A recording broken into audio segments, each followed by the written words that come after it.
A right-wing extremist has been sentenced to life in prison for killing a police officer. In October last year, the 50-year-old man fatally shot a special unit officer and wounded two of his colleagues during a raid on his home. Now, authorities were looking to confiscate at the time, coincidentally, his hunting weapons, as the man was no longer deemed fit to possess firearms. Then there was a separate incident. A member of the same far-right movement shot and injured an officer as police tried to evict him from his house. Both men were members of the Reich Citizens Movement's far-right group, based on the idea that Germany's pre-World War II borders still exist. And it also refuses to recognise, too, even to this day, the legitimacy of the German government and the country's laws. Well, the organisation, which until recently had not been taken too seriously, now, though, is raising some questions. It's got some 15,000 members, and it's considered a very real threat these days to German security.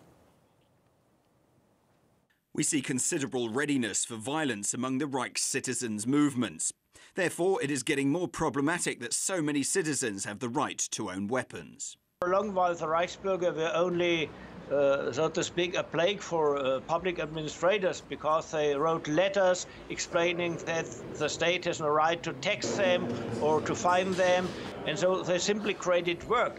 But in last years, when somebody from the police or somebody for sequester purposes came to them, they refused and even applied violence.